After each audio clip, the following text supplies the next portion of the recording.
মাস পর্যন্ত ওদের অফিস খোলা ছিল, মাসের পর থেকে তারা অফিস বন্ধ করে উদা হয়ে চলে গেছে। মেহেদি ম্যানেজার জালে মেহেদি এবং সোহাগ, দুই ভাই মানুষ। 3 লক্ষ টাকা দেওয়া হয়েছে, ওখানে আমার কোনো রাস্তা নাই। যদি আপনাদের মারফতে কোনো রাস্তা বাড়ি করতে পারেন ভাই, আপনারা আমার দয়া করে আমার ব্যবস্থাটা করেন। ভিসা হবে না, তারা ভিসা করতে পারেনি, প্লাস্টিকের টাকা নিয়ে আমার মতো অনেকের টাকা নিয়ে তারা পালিয়ে গেছে। আসসালামু আলাইকুম। আমি সবার সাথে একটি জিনিস শেয়ার করতে চাই। আমি আজ থেকে 1.5 বছর আর 1.5 থেকে 2 বছর হয়, মানে ঢাকা ফিউচার ওয়ার্ল্ড নামে মগবাজার একটি ট্রাভেল এজেন্সি আছে, সেখানে আমি আমার পাসপোর্ট এবং 1,30,000 টাকা জমা দিয়েছিলাম। 1.5 থেকে 2 বছর হয়। তো ওনারা আমাকে 3-4টা দেশে কনভার্ট করিয়ে মানে আমাকে 1.5 বছর যাবৎ মানে ঘুরিয়েছে। তো ওনারা 2 থেকে 3 মাস ধরে ওনাদের অফিস, ওনাদের ফোন নাম্বার ওনারা বন্ধ রাখছে। আসসালামু আলাইকুম ওয়া রাহমাতুল্লাহি ওয়া বারাকাতুহু। বন্ধুরা সবাই কেমন আছেন? আশা করি সবাই ভালো আছেন। এই যে ভিডিও শুরুতে যে একটি ভিডিও ইন্ট্রো আপনারা দেখেছেন, এক এক করে 4 ভাই বলেছে, যে কেউ বলেছে 2 লাখ টাকা, কেউ বলছে 3 লাখ টাকা, কারো 4 লাখ টাকা, এইভাবে যে দালাল মেরে দিয়েছে। অর্থাৎ ফিউচার ওয়ার্ল্ড নামে একটি এজেন্সি মগবাজারে নাম করা, তারা এই এতগুলো টাকা পাবলিকে নিয়ে তারা এখন উদা হয়ে গেছে। আসলে আমি কিন্তু কোনো তথ্য প্রমাণ ছাড়া কখনোই কারো বিরুদ্ধে কথা বলি না, আপনারা সবাই জানেন। তো ভিডিও সারাংশ দেখে আপনারা সবাই বিস্মিত হয়ে না, আসল ঘটনা একটু পরে সবাইকে দেখাবো। শুধু একটি কথা বলবো, সব সময় তো সত্য এবং আপনার তথ্য প্রমাণ সহকারে ভিডিও তুলে ধরার চেষ্টা করি। মিয়া রফিক, আপনারা আমার সাথে যেমন ছিলেন সব সময়, আগামীতেও থাকবেন। আপনাদের উপকার করার জন্য আমি চেষ্টা করি। এই ভিডিওটির মাধ্যমে সবাইকে এটা বোঝাতে চাই যে এটা যদি ভাইরাল হয়, ফিউচার ওয়ার্ল্ডের কান পর্যন্ত এই ভিডিওটি যায়, আইন শৃঙ্খলা বাহিনীর অবধি পর্যন্ত এই ভিডিওটি যায়, সবাই সহযোগিতা করে এই গরিব দুঃখী মায়ের সন্তানদের টাকাগুলো উদ্ধার করে দেওয়ার চেষ্টা করবেন এবং এদেরকে সর্বোচ্চ শাস্তির আওতা নিয়ে আসবেন। যে শত শত মানুষের জীবন নিয়ে কেন তারা চিনিমিনি খেলে, ইমোশন নিয়ে খেলে, তাদের ভবিষ্যৎ কেন নষ্ট করে তারা। চলুন আমরা মূল ভিডিওতে যাই। যাওয়ার আগে সবাইকে বলবো, সব সময় সত্য এবং পিওর খবর এবং ব্লগ পেতে আমার সাথে থাকবেন, চ্যানেলটি সাবস্ক্রাইব করবেন, একটি লাইক দিবেন, সাবলীল মন্তব্য প্রকাশ করবেন। চলুন আমরা মূল ভিডিওতে যাই। আসসালামু আলাইকুম, আমি ইমন। আমি সার্ভের জন্য future world agency Mizan tower Moghbazar ঢাকাতে টাকা জমা করি গত জানুয়ারি মাসে। তো টাকা জমা করার পরে তখন তারা 1 লক্ষ টাকা নেয় এবং একটি ভুয়া ওয়ার্ক পারমিট দেখায়, তারপর আরো 1 লক্ষ টাকা জমা নেয় গত জানুয়ারি মাসে। এখানের মধ্যে ডিডের মধ্যে ছিল যে তারা 6 মাসের মধ্যে আমার ভিসা করে দিবে। যে ডিডের মধ্যে ছিল যে তারা 6 মাসের মধ্যে ভিসা করে দিবে, অথবা সম্পূর্ণ টাকা রিটার্ন দেবে। কিন্তু যখন 6 মাস হয়ে যায়, কাছাকাছি চলে আসে, তখন তারা ভিসা করতে পারে না, কেননা ভুল work permit, fake work permit দেওয়ার ভিসা হবে না। তারা ভিসা করতে পারেনি, প্লাস্টিকের টাকা নিয়ে আমার মতো অনেকের টাকা নিয়ে তারা পালিয়ে গেছে। তো এটা নিয়ে সরকারের কাছে আমরা চাই যে একটা ব্যবস্থা গ্রহণ করার জন্য আমাদের সকলের টাকা যাতে রিটার্ন করে দেয় এবং এই ভুয়া এজেন্সির কাছে যাতে আপনারা কেউ না যান। এই যে তার ভুয়া ওয়ার্ক পারমিট এবং ডেট এবং মানি রিসিপ্ট গুলো। সকল বক্তব্যদের প্রতি রইল আমার সালাম। আসসালামু আলাইকুম ওয়া রাহমাতুল্লাহি ওয়া বারাকাতুহু। আমি বহুদিন ধরে ইউরোপে যাওয়ার জন্য চেষ্টা করতেছি, মানুষের সাথে কথাবার্তা বলতেছি, কিন্তু কোথাও কোনো লাইন পাই না। পরবর্তীকালে আমার বাড়ির পাশে আমার মামাতো ভাই, সে বলতেছে, ভাই আপনি তো ভিডিও জন্য চেষ্টা করতেছেন, তাহলে একটা অফিস পেয়েছি, ফেসবুকে অ্যাড দেয়, তো লঞ্জাই গিয়ে দেখি মগবাজার একটা অফিস আছে, ফিউচার ওয়ার্ল্ড একটা অফিসের নাম, লঞ্জাই যদি যাই এখন দেখি, যদি আপনাদের কথাবার্তি হয়, যদি আপনার কথা আমার সাথে বনে, তাহলে আপনি গেলেন, আর যদি না বনে তাহলে বাদ দিলেন। এমন গ্যারান্টি নেই যে আমরা ঝামেলা করি। তবে যতটুকু জানি যেভাবে কথা বলি তারা বলতেছে, মনে হয় বালি লঞ্জাই।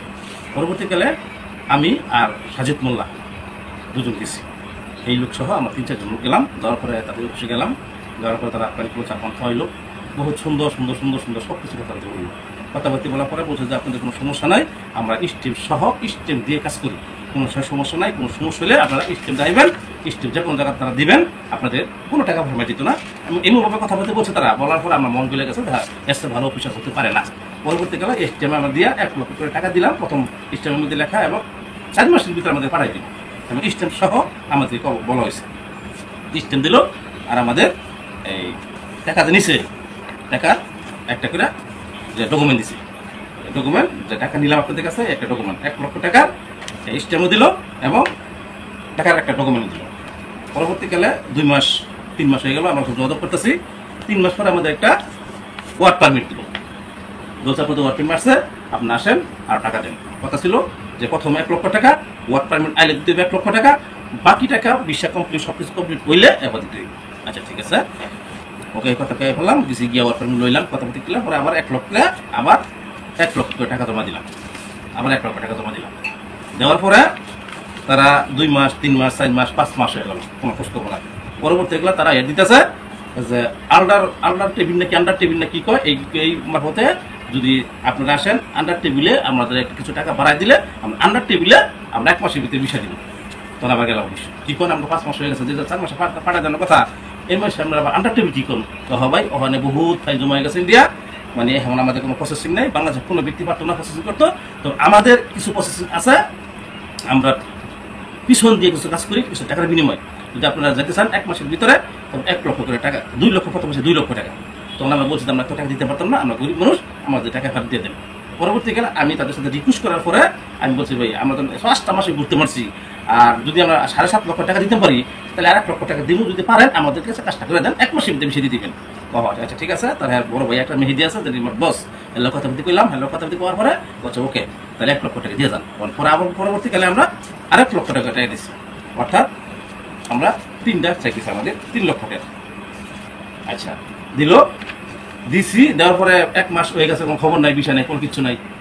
1 মাস 1.5 মাস পরে এমনি দিচ্ছে রোজা, আবার বৈশাখ মাস যেতে পারি নাই, খোঁজ খবর বলিতেছি, রোজার ঈদের আগেই অফিস বন্ধ। ঢাকা মগবাজারে একটা ট্রাভেল এজেন্সি সরবরাহ। আমি 2024 সালের এপ্রিল মাসের 27 তারিখে সার্বিয়া যাওয়ার জন্য কন্ট্যাক্ট করি। আমাকে প্রথমে বলেছিল 6 মাসের মধ্যে তারা কন্ট্যাক্ট হয়ে যাবে, এই জন্য আমার সাথে তাদের সাথে একটা কন্ট্যাক্ট পেপার হয়েছিল, যেটা আমরা ডিল পেপার বলি। এই ডিল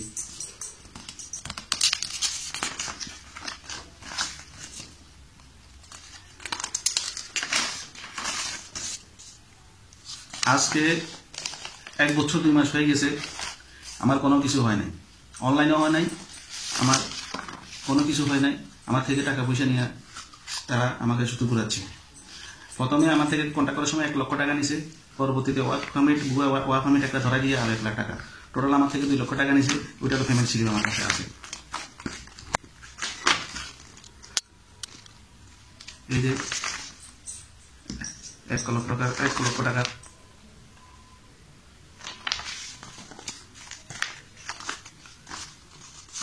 আরেকটা 1 লক্ষ টাকা।